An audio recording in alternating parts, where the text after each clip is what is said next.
Very pleasant good morning, good afternoon, and good evening. Magandang umaga po, magandang tanghali, magandang hapon, at magandang gabi sa inyong lahat. Welcome to your hour, and this is Rita Gadi. We're on Facebook, we're on Twitter, we're on Instagram, we're on YouTube, and we're on social networking, wherever that would be located. And to all of those who have been listening and viewing us, thank you very much. There are many things that we have to discuss because this is the only way that we can communicate with each other in such a manner that we get to learn new things and we also get to appreciate other things besides. First off, I'd like to offer our deepest condolences to the family and loved ones of Dong Puno, and also our continuing prayers for the eternal repose of his soul.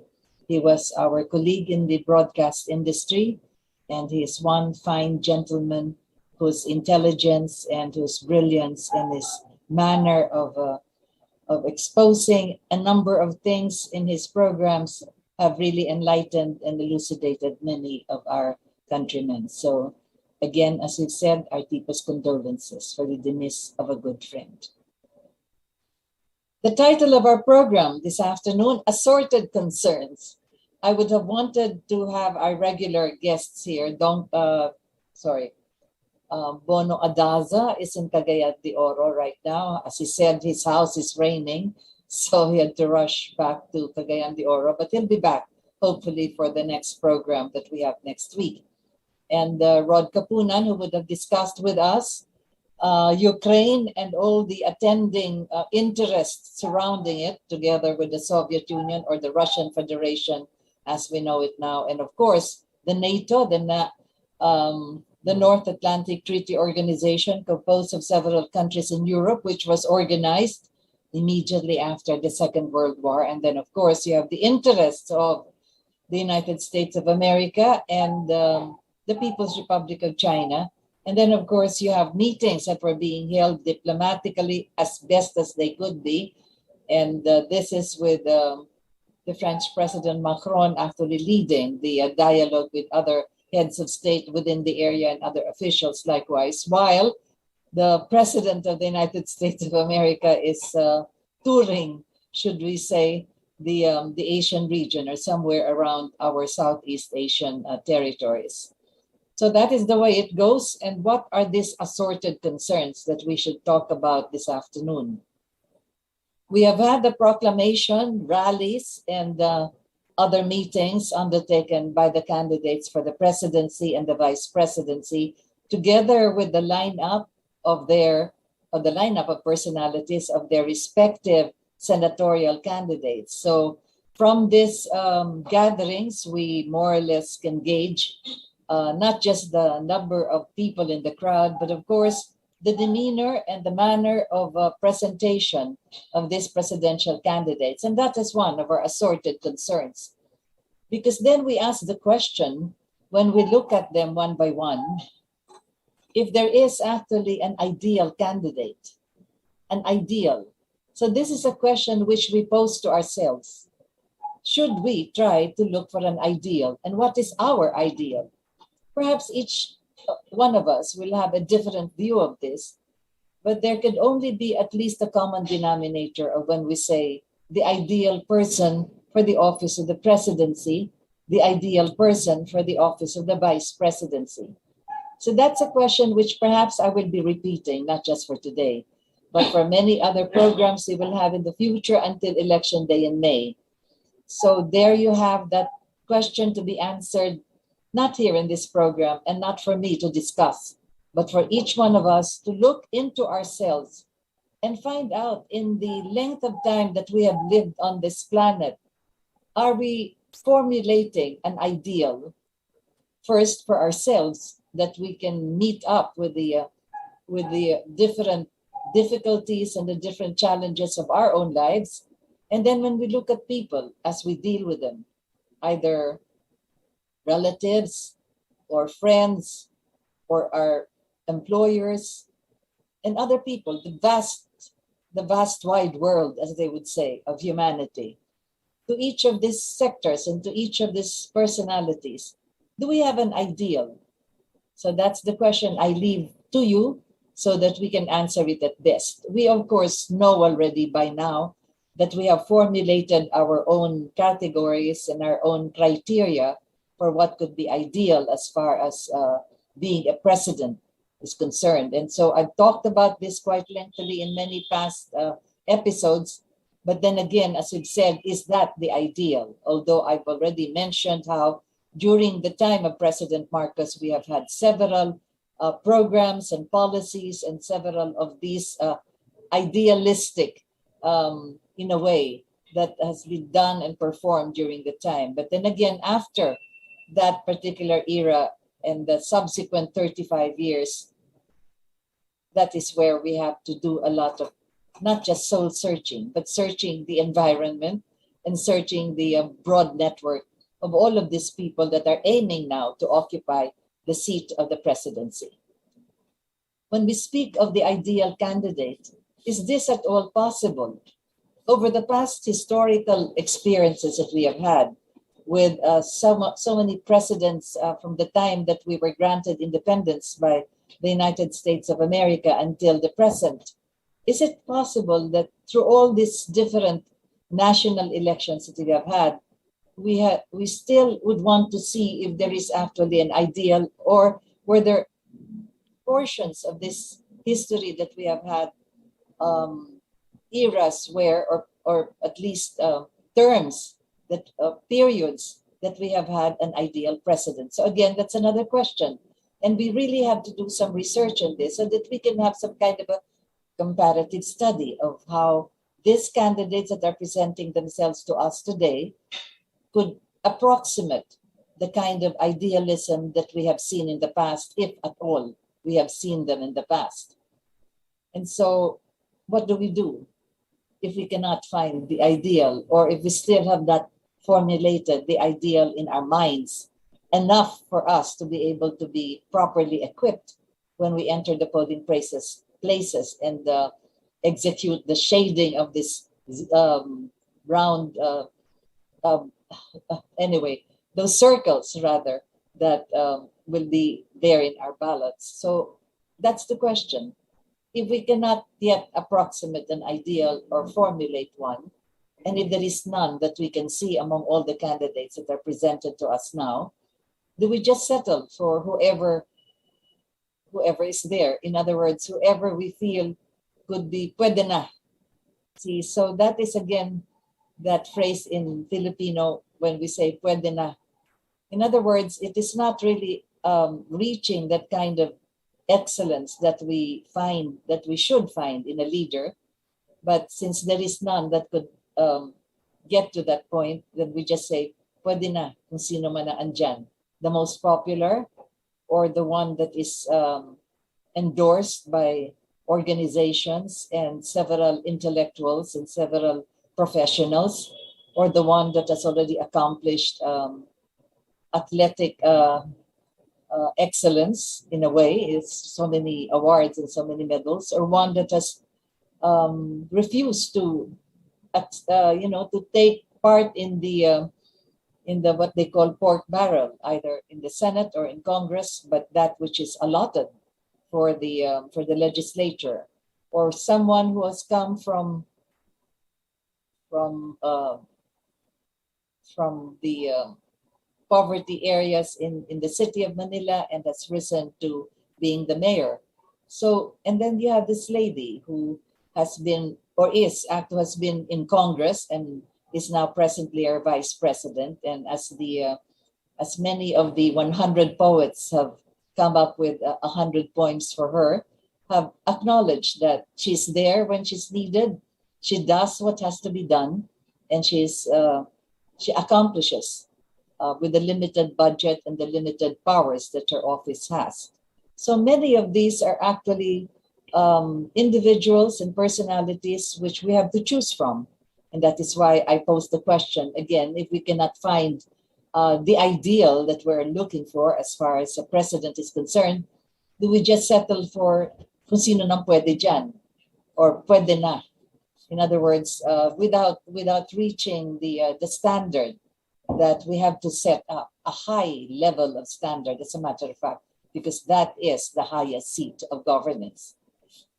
So what is it? Is it the system? Is it our political system that makes it impossible or even difficult to have qualified or at least better qualified people that are running for public office? And this refers not only to the office of the president or vice president, but this refers also to, well, I wrote it down somewhere, I don't have the numbers, but this also refers to the members of the Senate, 12 of them that are up for election, the members of Congress. You also have the regular members, and then you have the party list members that will also be elected into office. And then you have on the local level, you have the congressmen or the representatives of all those districts. As I mentioned already, the legislature. And then you have the governors and the mayors and the city and municipal mayors, governors of the provinces and their provincial boards, and then the different municipalities and cities. So ilan yan lahat? Oh my goodness, where did I put those numbers? Anyway, so there you have all of these individuals and personalities that we will be electing into office. Mahaba nga yung balota at marami ang mga bilog-bilog or the circles that we will have to shade when we start entering the precinct, when we start filling up the ballots. So again, that question, does the system make it impossible or difficult to have qualified people to run for public office? Of course, all of them will come up with their own qualifications. But what is your standard? What is your standard of the qualifications that we need for public servants? That's the question again that I pose, the assorted concerns that our program is discussing now. So when we speak of that system, we've lived with that for all these past so many years, decades as a matter of fact. And that is the reason why just about every once in a while when a president assumes office, there is the intent to change the fundamental law precisely because we have to change the system in a manner that would allow us to have choices that would reach the level of the excellence and the kind of leadership that we expect as an ideal. But nothing has happened as far as that is concerned. We cannot legislate on this because you have the qualifications already written in our Constitution. As a matter of fact, very sparse are the qualifications for the office of the presidency. That has been criticized so many times that if you enter government service in the ordinary positions in the rank and file, there are so many requirements and you have to pass the civil service exams. But when you are entering government service as a candidate for the presidency, very sparse are the qualifications, So again, that is part of the system. Do we change this? Do we amend it? Do we write other provisions? But other than just qualifications, there is also many other provisions in the Constitution that will have to be amended and changed. And that is what we talk about when we speak of the system. For instance, there is the party system, which we have, but which is not, it is not respected in the sense that the original idea of a party is such that there would be, again, as I've said, the ideological basis of that party. What is it standing on? What is the fundamentals that it intends to present to the people, and from which fundamentals it's the candidates of that particular party will have to follow suit. So again, that is one of the major systems that we need, not just to change, but to have provisions that will be able to guarantee for us, the people who are voting, that the party will have the necessary platform that establishes the kind of governance that the republic or our country needs. And what is this? Well, it depends now on the system, on the ideology that the party would have, the platform, as I was saying. It is not simply a platform of government, but it will have the vision also in its platform, so that we can be able to follow through. If it includes the dreams that we have personally for ourselves and publicly for the entire country. So that is where the system also is important to strengthen and to make it more relevant, not just to us, as I've said, but to the needs of the times. Now that we have experienced a global pandemic and will be expecting other events that could be as difficult and as terrifying as a health crisis, then the system that is going to be set up as far as a party platform is concerned should be strong enough to weather all of this. But what is happening what has happened, and is still happening in our contemporary political life, is that anybody can just set up a party. Or anybody can just shift from one party to the other. There is one big party before, during the time of President Marcos, the whole convergence of all the political parties under what they have called the KBL, or the Kulusang Bagong Lipunan, which is really a merger of all political parties. But after that, you've had several others. You had the Liberal Party and the Nacionalista Party before the KBL. And then you had other sectoral parties, like you had the Mindanao Muslim Christian Alliance and so forth. But after that, you already have the breakup of exactly what a party should be, so that anybody could set up a party and can have its own members. Anybody could come up with a platform that it intends to present to the people. And so that's why you have a multitude. I think I'm exaggerating. So that is where you have a variety. I think that's more appropriate, of parties. Again, as I've said, that's part of the system that will have to be strengthened in such a way that if you know the party and what it stands for, and the party will endorse the candidates that believes in the principles that it stands for, then it would be easier for us to determine whether that is really relevant to the way our government should proceed once a new administration takes over. So that is that question where you have, or where we are looking for actually that base, ideological, political, however else you would call it, moral. That is the platform of the party system, which, as I've said, has been much abused. And then you have the party list, which is another, in the original idea that was intended to really service or help those who are marginalized, to represent those that have not been touched or taken care of by the regular representatives in Congress. And there's this numerous listing of teachers, etc., as though they were not part of a congressional district. Again, as I've said, that will have to be clearly defined, so that when you speak of the marginalized, they should already be included as part of the district which a person is planning to represent when a person is running for the office of in Congress, the lower chamber, as they call it. So then again, as I've said, that is the kind of system that you would have to change. Otherwise, what we're having here is a chiaroscuro. in a way, like the mat that I have behind me and the shirt that I'm wearing today. The reason for this is precisely I wanted to wear colors so that you could see that this reflects the kind of political parties that we have. What are you choosing? The pink, the red, the green, the blue, the yellow? What else do I have in my shade? Well, that's just about it. I'm already wearing a shirt which reflects all the colors of the political parties in existence, whether they're being combined or whether there are new ones. At least we don't have the violet shade or the black shade or whatever it is.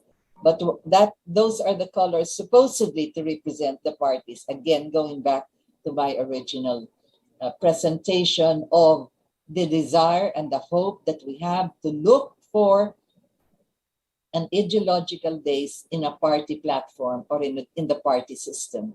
And then, of course, another question follows this.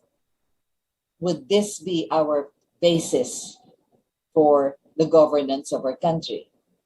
It should be, because that is how the machinery should operate. That is how the funding for the candidates should go in a manner that would not be, that would not be disruptive of the economic systems, in the sense that if there are vested interests that are supporting one particular candidate and a certain group, what will be the payback for this? These are business investments, so there will always be a return on the investments. And so that is where the danger goes. But if you have this demarcation provision regarding the party and how much the party can receive, how much a candidate is to receive, then that could be the check and balance and the control that we have. So that the idea that when you donate or when you give any assistance to a certain party, it will be the party that will be dispersing this to the different candidates, and there will have to be a receipt. So you would know exactly the interests of these people donating or giving assistance and what their connection would be once the candidate would be elected into office. That is how transparent it could be and how the control for these measures of financing and logistics could be undertaken.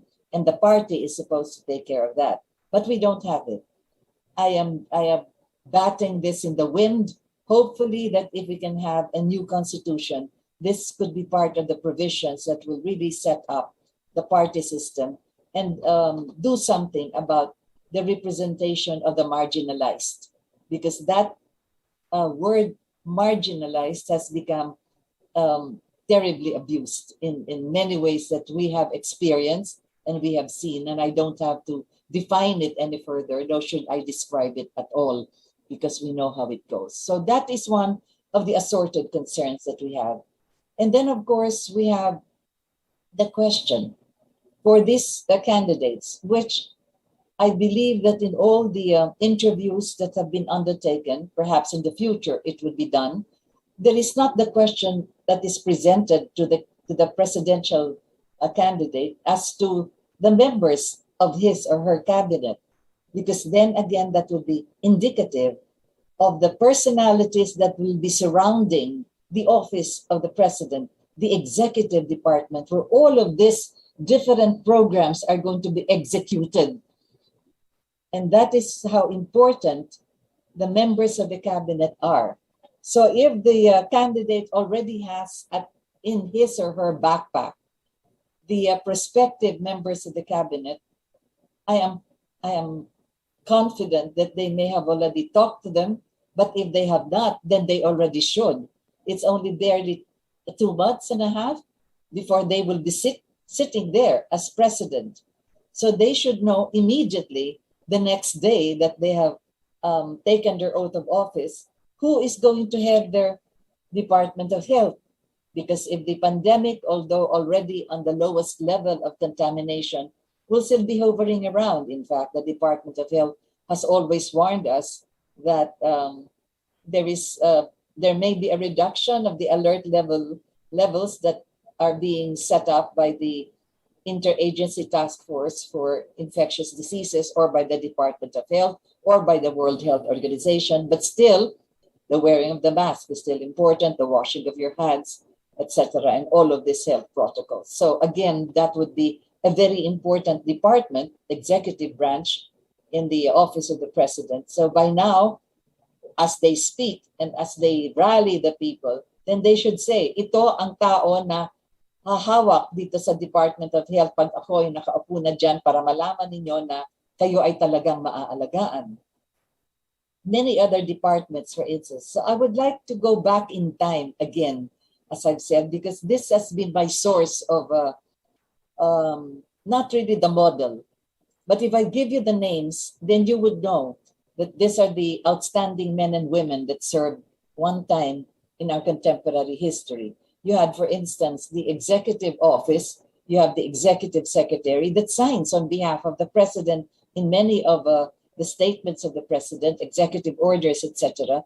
As a matter of fact, he is called the little president. So what did we have then? Well, we had, for instance, Rafael Salas. If you do not know, or you were not yet born at the time, or you would not have any idea who he is, I leave the research to you. But I will mention the name because these are outstanding men and women that I will be mentioning at the time when they were doing exceptionally well in their respective executive offices. You had Rafael Salas, and then you had Alex Melchor, who was also eventually made ambassador to Russia, and then also part of several finance institutions. Then you had Juan Tuvera, Johnny Tuvera, a writer, a novelist.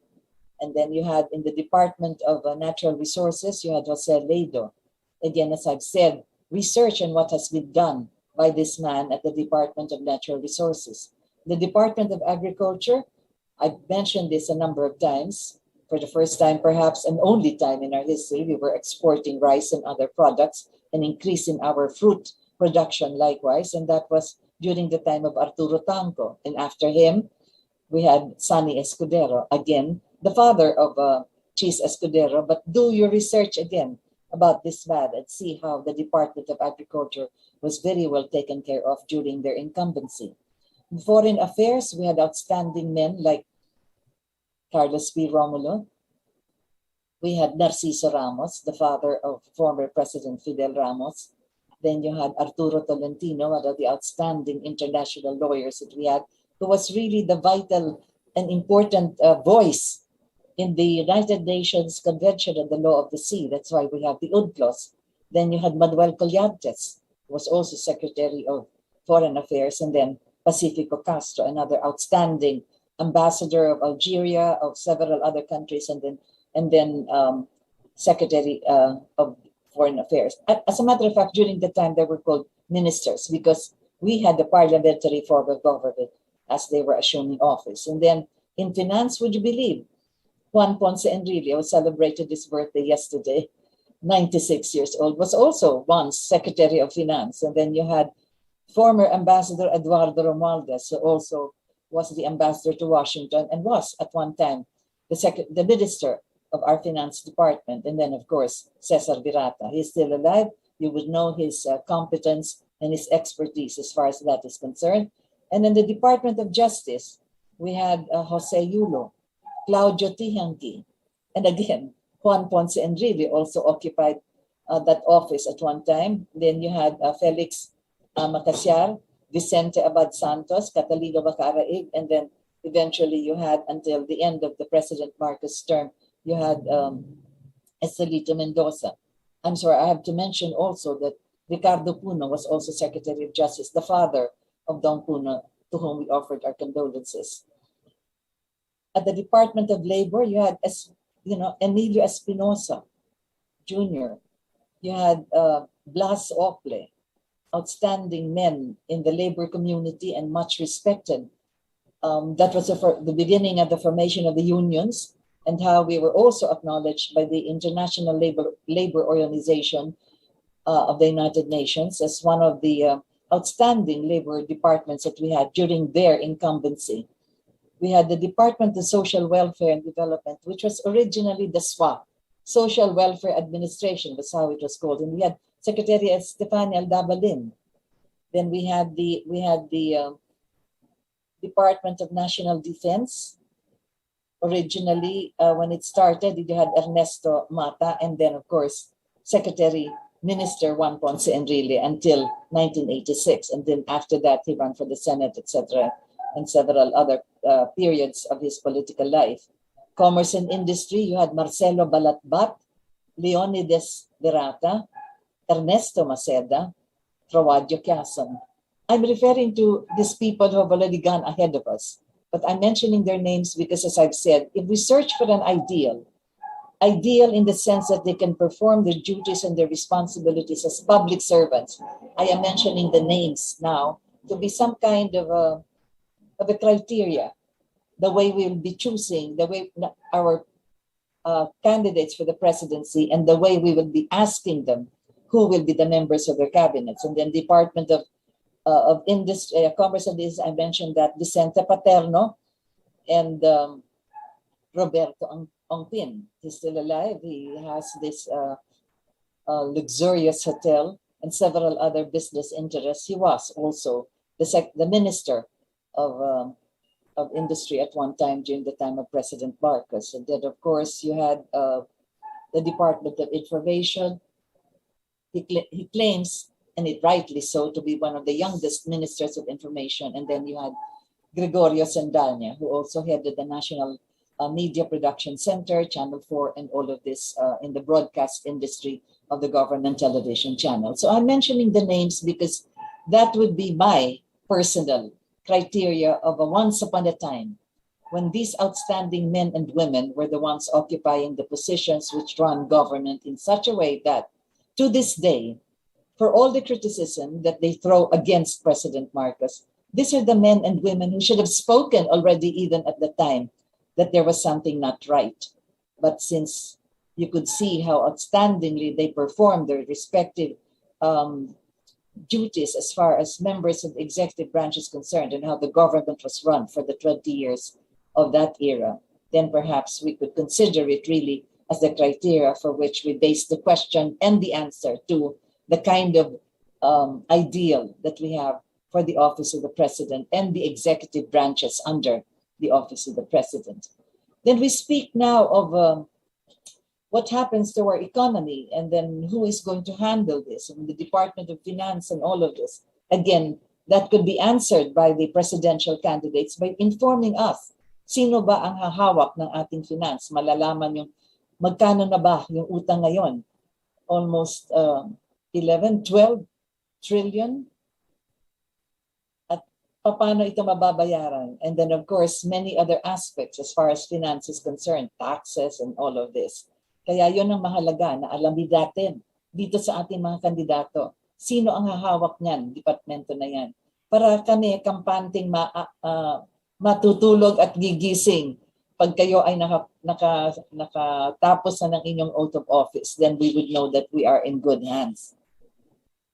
And then of course, when we ask the question as to the major industries that will be coming in, because now they speak of investments and they speak of how we can attract foreign financing for many projects. Again, I would like to go back to that time of President Marcos where we had 11 major industries. Perhaps they could be, if they're there existing, then they could be contingent. If not, then they could be undertaken all over again. And if so, are they still relevant to the way we can be able to push our economic and industrial growth through these different investments that were already listed down as the major industries? We have the copper and smelter plant.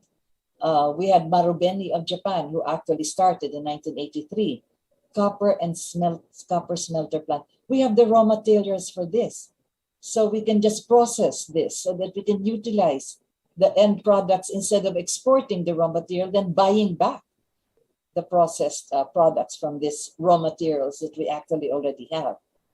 We have the phosphate fertilizer production, which is so critical as far as our agriculture is concerned. The aluminum smelter plant, and we had a partnership with U.S. Reynolds regarding this. And so again, we could continue this, or we could have other investors looking into this, because these were the major industries that were already set up by President Marcos. We had the diesel engine manufacturing plant, which also had investments coming from Japan and Germany. And so perhaps we could pursue this further. We have the cement industry. I understand that this has now been undertaken by Then the Cojalco continued now by Ramon Ang, and I think another big cement plant is being set up, soon to be inaugurated somewhere in Davao. The pulp and paper plant, which was somewhere in Bislig or thereabouts, again, how important this is for our industrial growth. The petrochemical plant complex, which was originally set up, but we don't know how far this has gone. We have the heavy engineering industries, which has produced marine tools and large industrial equipment and other needs for engineering industries. And so we should start this again, if not pursue this further, and also an area for investments. The coconut industry for all its derivatives, detergents, alcohol, etc. And of course, virgin coconut oil, which is now, it's not just popular, but it is one kind of produce from the coconut that can be able to assist a lot of health needs that we have, and could even be part of the medication that we take for various illnesses and diseases. We have the integrated steel mill. Originally, we were supposed to have investments coming from Austria. Perhaps we could pursue this again.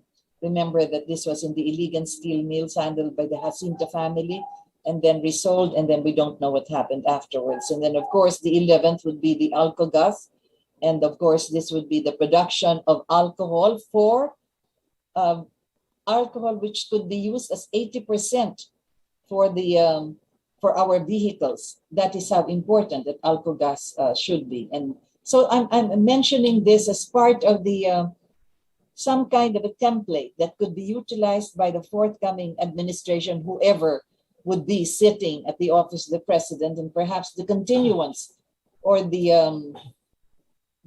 refurbishing, continuance, and perhaps the creation again of this 11 major services. Now we come to another important aspect, which is part of our assorted concerns for those that are vying for the office of the presidency.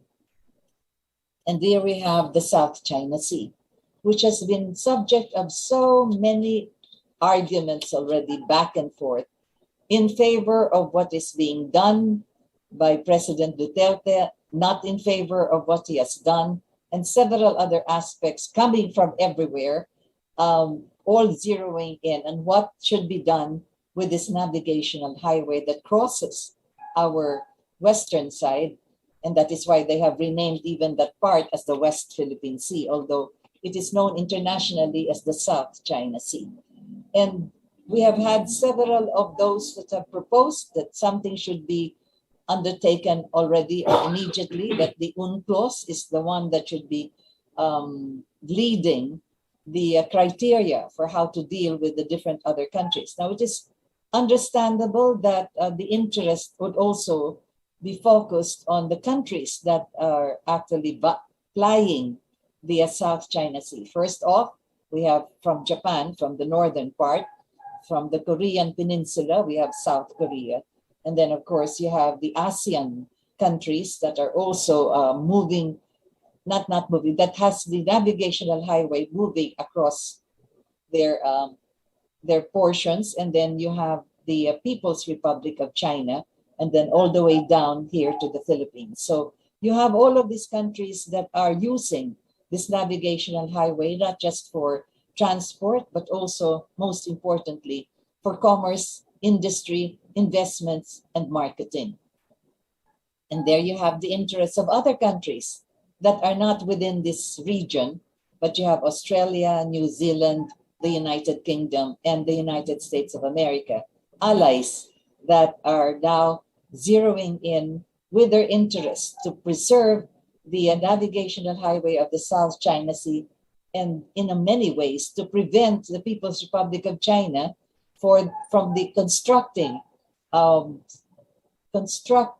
not just military bases, but also outposts in the different islets where they have reclaimed land coming from the Philippines to extend these rocks and these islets into bigger areas where they could use for docking their ships, for landing their airplanes, and of course now for military installations to protect themselves from any aggression, for the blocking of any portion of the South China Sea that could deter the passage of Chinese vessels that need to get out to the world, not just to buy oil for their industries and their factories, but to export the products of their massive infrastructure of products, factories, etc., that are now available in just about every part of the world. As a matter of fact, as they say, when you go to any department store in America, many of the things that we'll be purchasing there are made in China.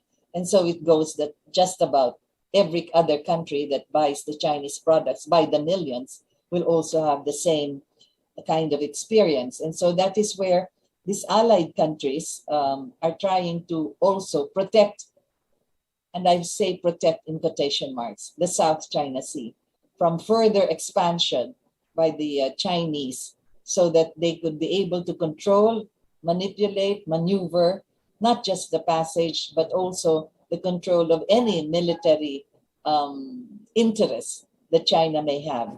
Again, we will have to repeat that as the pronouncements from China are coming, the protection militarily is simply for the protection of their own products that are passing and their own ships that are passing that navigational highway. But there is another aspect as far as China is concerned. They have started and are continuing and are expanding, are completing almost the entire One Belt, One Road trans-country railway system, state-of-the-art trains that are passing from some portions of Europe, the European countries, Central Asia, Afghanistan, Kazakhstan, Uzbekistan, and all of this, passing through Mongolia and of course portions of Pakistan and the northern part of India, and then moving on here until the edge of the Asian mainland. So that is the One Belt, One Road that was earlier announced several years back by President Xi Jinping in Davos as the answer to war. That's what he said. Let's not fight each other or battle against interests by military might. Let's just do business. And that's exactly the idea of this One Belt, One Road, where the movement of this train system would be, which is being constructed by China, of course, would be passing through several countries, stopping at their centers for the exchange of goods. They can sell the products coming from their respective countries, buy the products from other countries, as this main railway system carries the cargo, and not just the cargo, but also the people that will be moving from one portion of the continent, the European continent, the Central Asian portion, the mainland of China, and then of course all the way here to the South China Sea area and the ASEAN region. So that is how it was. But what am I leading on to? I am not here to discuss the South China Sea problem that all the other nations interested in claiming territories. Not that. I'm not concerned with that. What I'm concerned with is, what is the presidential candidate going to do about it? In other words, have we asked this question and have we had a categorical answer? Well, our party, our political party, which is endorsing our senatorial candidate, RJ Javillana, number 35, don't forget that. Our Katipunan ng Demokratikong Pilipino, early on, already made the presentation regarding the South China Sea. And perhaps this could be, again, mentioned here in our program as part of the, the concerns, the assorted concerns. And if only we could go back in history to what the Westphalia Treaty is all about in the 17th century, the Westphalia Treaty of 1648. What is this? It was a series of treaties, actually, that covered a 30-year war. So how long has the South China Sea been in dispute? Just a couple of years back. Now, this Westphalia Treaty covers 30 years of conflict and war between several countries in Europe. And so you had the organization, not an organization, but you had a meeting or a conference led by a bishop, by a priest, a Roman Catholic priest, the King of France, the countries of Sweden, Spain, and the Dutch Republic, and they had an agreement that as they cross the river, they will only consider the benefit of the other country beside them, so that when they do this, then they will also be benefiting themselves. So mahaba yung treaty na yan, but I just want to mention it, the Westphalia Treaty, which we will go back to perhaps in another episode and discuss it more lengthily. I mention it only because it could be a good solution to the disputes here in the South China Sea, or what we can present to our presidential candidates if they're aware of this, or the question that you could ask, one of the assorted concerns that I am presenting here in this program as far as the South China Sea is concerned. Now we come to another aspect, and I just mentioned that one of the forerunners of this Westphalia treaties, the person who initiated the meeting of all these countries that are disputing and are in conflict and are at war for 3 decades, for 30 years, between and among themselves, was an archbishop, a man of the cloth. So that is where I'd like to go now, when you have our men of the cloth entering our political landscape. Again, this is one of our assorted concerns, just so as we could get a background on this. You know how it was that the Roman Catholic Church is the only universal religion that can trace its unbroken line of priesthood from the apostle Simon Peter, who was named by Jesus Christ himself as the first pope. Thou art Peter, and upon this rock I shall build my church. We read this in the Gospel of Matthew, Mark, Luke, and John. And then we know that Matthew was a native of Galilee. He was employed by King Herod as a tax collector. And then we have Mark, or Marcus, that was his Roman name, who was a companion of Peter. And of course, we had Luke, who was a well-educated Greek and was born in Antioch in Syria.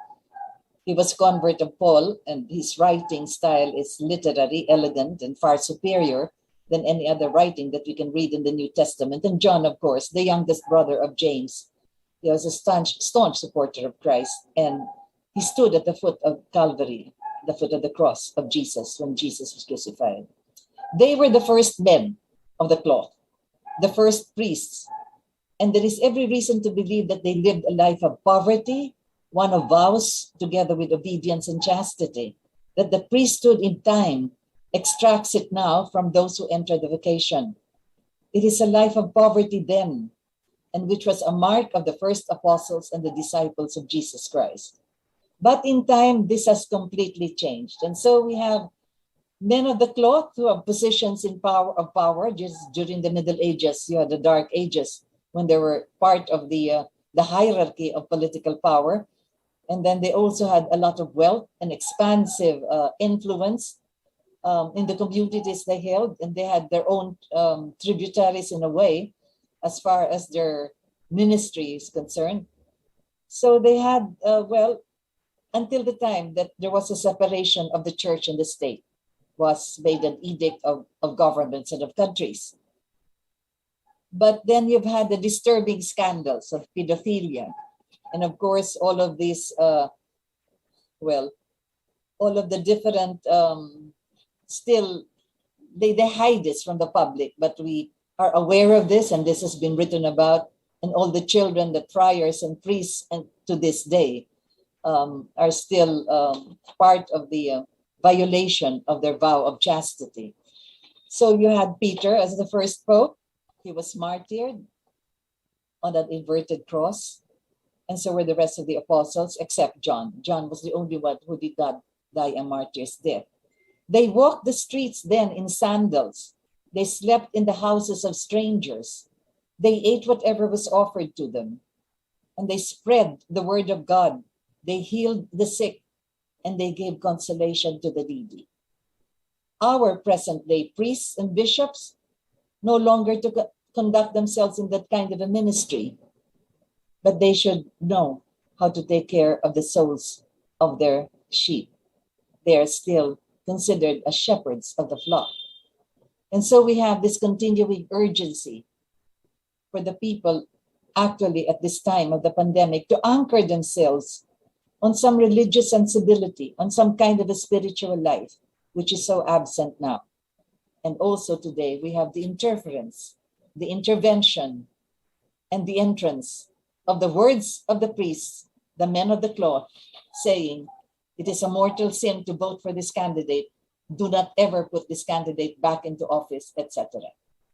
It is up to you now, the faithful of this Catholic religion, to believe in these men of the cloth and those profligate men of the cloth who utter these words, if indeed you would trust them with the care of your soul, and if their words are such that it would determine the kind of choices that you will make this coming elections.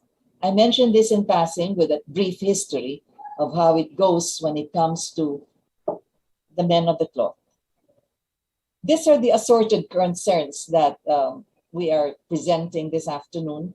I would still have to discuss our foreign relations because now that there is this impending threat of hostilities, which could be violent in the Ukraine, bordering the Russian Federation. Remember that at one time it was called the Soviet Union, when you had all of these republics that were part of the Union of Soviet Socialist Republics. Now you just have the Russian Federation, still the largest and the biggest country in our planet.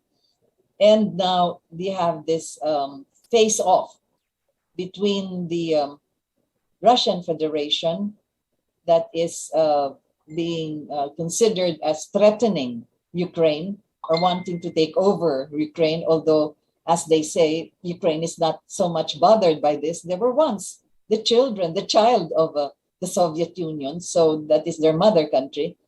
And then you have the NATO, of which Ukraine is not a member. And the NATO is there bordering also on whether it will follow the line of the United States of America. What exactly are the interests of the United States of America there and its ally, the United Kingdom, and of course the other allies of Australia, etc., and all of this. Because now there is no longer this demarcation line of ideology between what is communism and what is democracy. You have seen the progress and prosperity of China itself and of the Russian Federation. And so if you say that it is no longer the laissez-faire, is it capitalism? Is it socialism? A combination of both these economic systems. So there you see that it's no longer just the black and white, that you had the espionage years of James Bond and all of this. It is precisely the kind of demarcation line of economic and military might. And that is where we, so many thousands of miles away from that territory, watch and observe.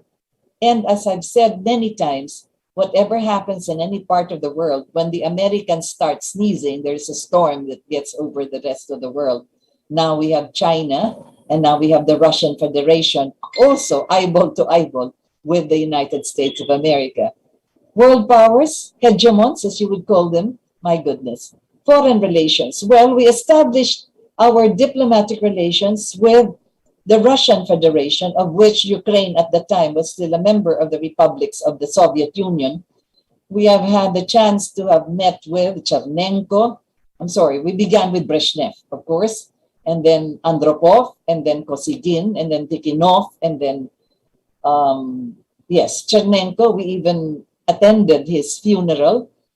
And then, of course, Gromyko, when we went to Russia for the first opening of our diplomatic relations, the precursor of this was the First Lady, Madame Imelda Romualdez Marcos. Gromyko was just a foreign secretary, was already the State Department of the Soviet Union and the Secretary of Foreign Affairs of the Soviet Union, Andrei Gromyko, and eventually became also its president. And after him, we had Gorbachev. That was the last of the presidents that Mrs. Marcos and President Marcos had contact with, and whom we met and also had an opportunity to have at least a few lines mentioned in a, not really quite an interview, just one or two questions about the stand of Russia at the time, when after Gorbachev, you had already the thawing of the Soviet Union, or where the Union of Soviet Socialist Republics ceased to exist in 1991. I think that was December, when all of the countries, all of the republics under it began to go its way, independent of the Soviet Union, now the Russian Federation, and striving to come up with their own manner of a democratic way of life. And Ukraine is one of them. And that is why I mentioned that now as one of the foreign relations which is so vital to us, because Russia is a friend and not just an enemy, the way the United States of America would want to consider still that dichotomy or that division in the world between these political ideologies. So that is how it goes with our foreign relations. And maybe next week, I hope that we can discuss further what exactly is happening in Ukraine, and our prayers that violence would not erupt. Although personally, I do not think that Putin would be one of those that would start a war in that part of the world, considering the fact that Russia is now moving towards the progressive stage of its development and is already also a friend of the People's Republic of China, or China as we would call it, so that they are considering also the importance of doing business with each other instead of pointing guns and military might, trying to show who has the bigger, better,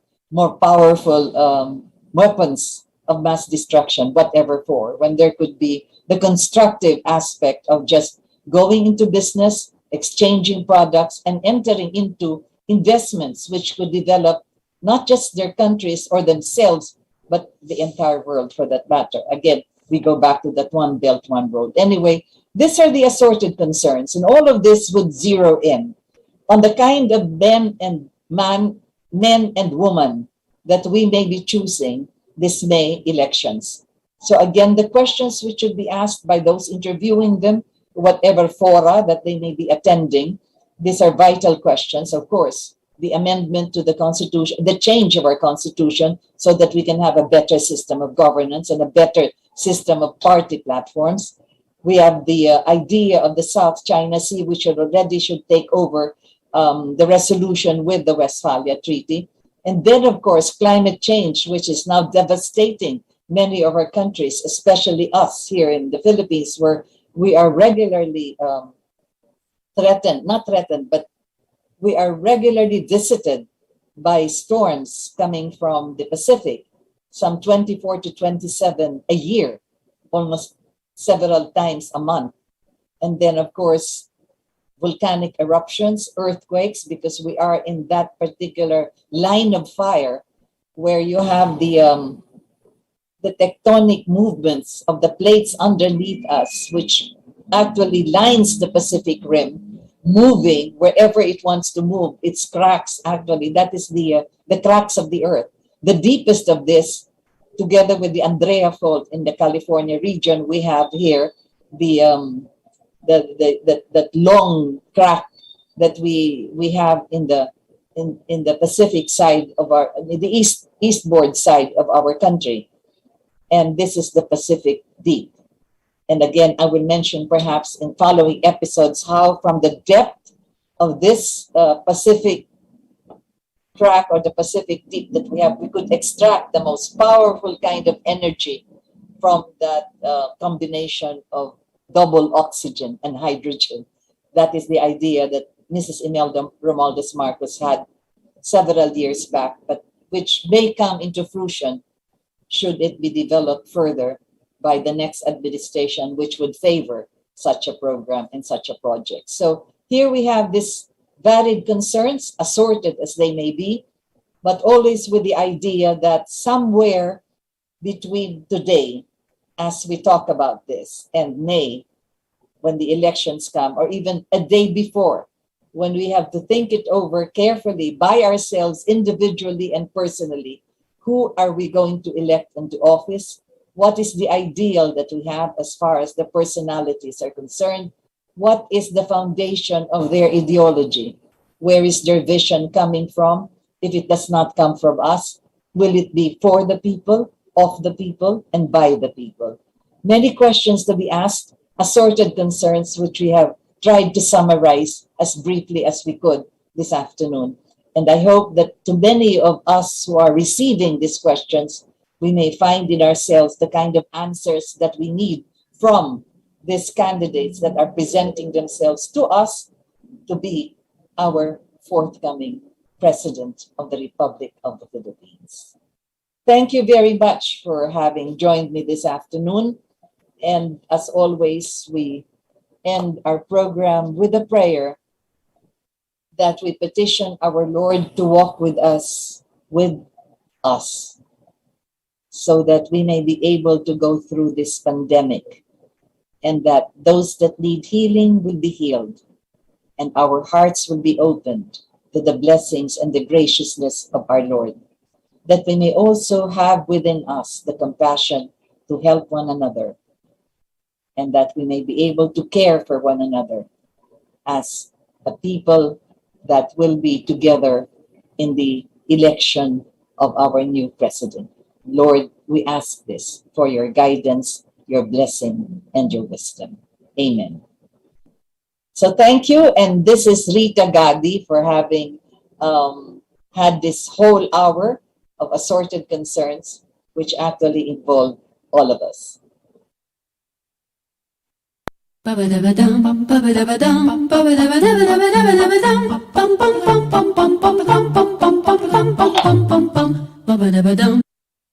Alam mo, my dear, Yeah.